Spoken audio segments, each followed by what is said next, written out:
আসসালামু আলাইকুম। কবরস্থানের বাহিরে লেখা ছিল, শেষ মঞ্জিল তো তোমার এটাই।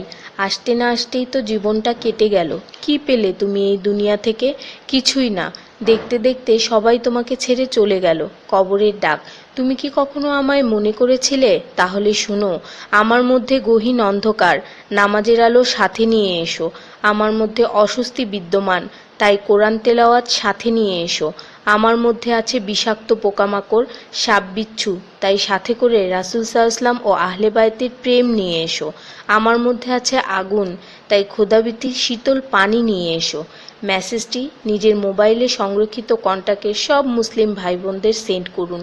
কে জানে, হয়তো কেউ আমল করাতে আপনারও গুনাহ মাফ হয়ে যেতে পারে।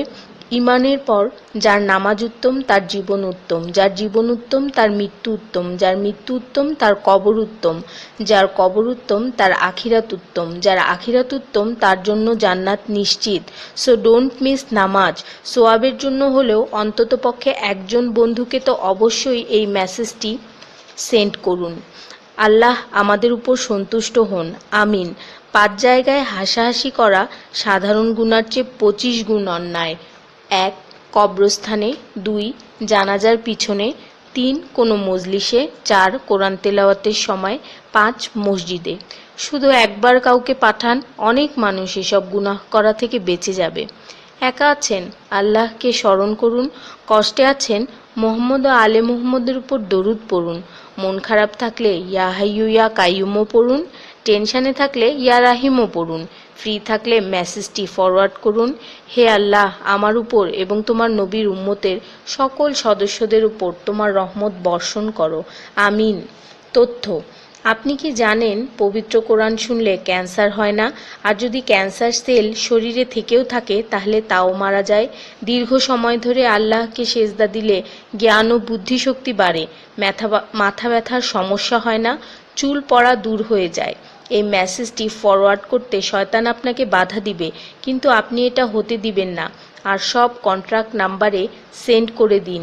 কোরআন ও নবীর সুন্নত ও তার সম্মানিত সাহাবী এবং আহলে বাইতের অনুসরণ করুন। ক্যান্সার একটি ভয়ঙ্কর রোগ।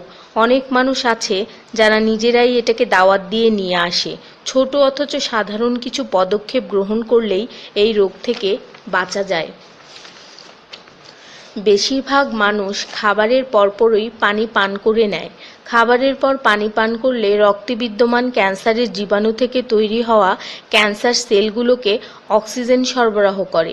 নবী পাক সাল্লাল্লাহু বলেছেন, খাবারের আগে পানি পান করা শেফা। খাবারের পরপরই পানি পান করা কলেরা রোগের কারণ, তাই সর্বোত্তম হলো খাবার শেষ করার কিছুক্ষণ পর পানি পান করা। তিনি আরও বলেছেন, ১ চিমটি লবণ খেয়ে খাবার শুরু করো আর ১ চিমটি লবণ দিয়ে খাবার শেষ করো। এ কথাগুলো তাদেরকেও জানিয়ে দিন যারা আপনার কাছে জীবনের চেয়েও প্রিয়। যদি কোনো ব্যক্তি ঘুমানোর সময় ২১ বার বিসমিল্লাহির রহমানির রহিম পড়ে, আল্লাহ তখন ফেরেশতাদেরকে হুকুম দেন এই ব্যক্তির প্রতিটি নিঃশ্বাসের বদলে নেকি লেখা হোক। আপনার মোবাইলে যত নাম্বার সেভ করা আছে তাদের সবাইকে এটা ফরওয়ার্ড করুন, আর তখন দেখবেন কত মানুষ আপনার কারণে বিসমিল্লাহ পড়ছে। শেফা আর শেফা। রোজ একটা করে আপেল, নো ডক্টর। রোজ 4টা বাদাম, নো ক্যান্সার। রোজ একটা লেবু, নো ফ্যাট। রোজ 1 glass milk, no bones problem. রোজ 12 গ্লাস পানি, নো স্কিন প্রবলেম। রোজ 4টা খেজুর, নো উইকনেস। রোজ 5 ওয়াক্ত নামাজ, নো টেনশন। রোজ কোরআন অর্থসহ তেলাওয়াত, happy and happy. So don't stop forward please.